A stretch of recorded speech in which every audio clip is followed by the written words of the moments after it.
In this lesson, we are starting a unit on differential equations. A differential equation is an equation that contains a derivative. So what we're looking at here is a very generic form of a differential equation. We have a derivative, dy dx, equal to some function of x. And we're going to learn how to solve those differential equations, and specifically they are separable differential equations. So the first thing we'll need to do is actually separate the two variables. In this equation, that would be x and y. We need to get them on separate sides of the equation. And in other differential equations, you might have two different variables that you need to separate. But after we're able to separate those two variables, we'll solve the differential equation by using integration. So now that you know the two basic steps are to separate and then integrate, I'm going to show you the specific steps on how to make those happen. The first and easiest step is to multiply both sides by that dx differential. What that does for us is it cancels out the dx on the left side of the equation and starts to move all the x's on the right side of the equation. And actually, for this general example, we've successfully separated the y variables on the left side of the equation, and all of our x functions are on the right side of the equation. So once we have those two variables separated, the next step is to integrate both sides of the equation. So you notice we're using an indefinite integral, so there are no limits. So when we find those antiderivatives, we would use y equals that antiderivative of f of x, which is capital F, and we need that plus c for the unknown constant because we are using indefinite integrals. And that is called the general solution to that differential equation we started with in the beginning. You might have noticed that we only added the plus c to one side of the equation only, and that is just by tradition. If you were to add an unknown constant to both sides of the equation, you wouldn't want to accidentally subtract it out and then have no unknown constant. But this is acknowledging that there could be a constant on both sides. We're just grouping them together on one side. So now let's look at those steps using an actual example. You'll see that I've already performed the first step, which is just to multiply both sides of the equation by dx, and therefore getting all of my x terms on one side and isolating that y term on the left side. Once my variables are successfully separated, I'd be ready to integrate both sides of the equation, and to finish, I'll find the antiderivative of that right side of the equation. So using the power rule for x squared, I get x cubed over 3. We know that the antiderivative of e to the x is itself, just like it's the derivative of itself. It has a coefficient of 4. And then since we're using that indefinite integral, as we talked about, we would add our unknown constant c. And I should say I also integrated the left side of the equation. So the antiderivative of dy, you can think of that just being a 1 coefficient there. That would give us a y equals.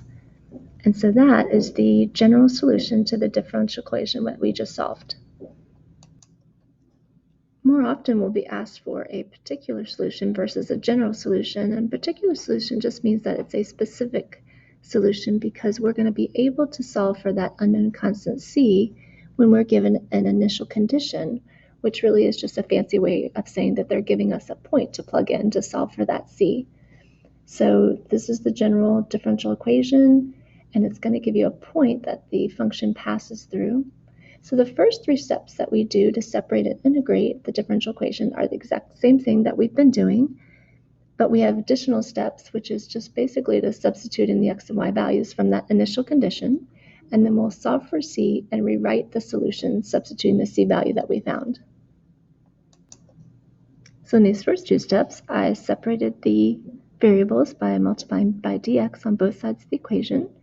Then I was ready to integrate both sides, and I found that the general solution is y equals x to the 4th over 4 plus x plus c, just using a couple power rules. And now I have this point, x equals 2 and y equals 1, that I'll plug into these values in the equation and solve for c. So after plugging in 2 for x and 1 for y, I solved that out and got -5 as my c value. So now my last step will be to rewrite my general solution as a particular solution with the c plugged in. So when you rewrite that solution, the x and y variables remain as they are. The only thing that gets substituted in is that newly found c value of -5. And that solution is what we call the particular solution to that differential equation that passes through the point 2, 1. The differential equations that we've seen thus far were fairly simple to separate because all we had to do was multiply both sides by dx, and then the two variables were separated. But you are going to get some separable differential equations that are going to take a little more work to separate those two variables.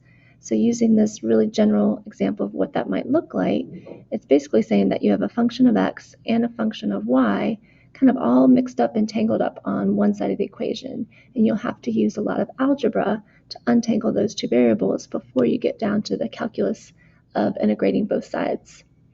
So just using this general example as a guide to talk about the steps, you would still multiply by dx, and then in this case you would divide by that function of y.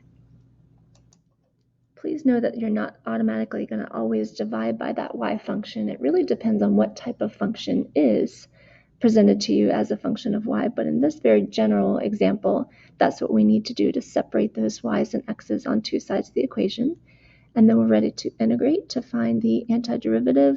And then again, since we're using indefinite integrals, we'll add our constant plus c. You'll also often be asked to solve for y when you're finding that particular solution given a point to plug in. So two quick notes that I want to point out before we try an example is I wrote that up here, not all differential equations, DiffEqs is a common abbreviation for differential equations. Not all of them are separable, but all the ones that you're going to be asked to solve are separable. So just be aware that there are some that aren't separable, but we won't be dealing with those in AP Calculus AB. The other note I have here is that we talked about keeping that plus c constant on the right, just kind of by tradition. I also want to suggest that you keep all coefficients on the right side of the equation as well, and that's because in the end we're going to be solving for that variable on the left side. So anything that we can just kind of keep on the right from the beginning will give us less work to do in the end when we're solving for that left side variable. We're asked to find the general solution in this first example, so I started by multiplying by dx on both sides, and I still see that I have x's and y variables on the right side, so I'll need to divide by that y squared in my next step. You'll notice that when I divided by y squared, I left that coefficient of 3 on the right side, as we just talked about, and then after I divided by y squared on the left, I actually rewrote it as y to the negative 2, because I'm looking ahead knowing that I'm going to integrate both sides, and that's going to be a power rule antiderivative. So rewriting it with that negative exponent gets me ready to do that. So once I do the antiderivative of both the y variable on the left and the x variable on the right, I add my unknown constant plus c, and I would be done here for the general solution. I'm only expected to solve for y when I'm finding a particular solution.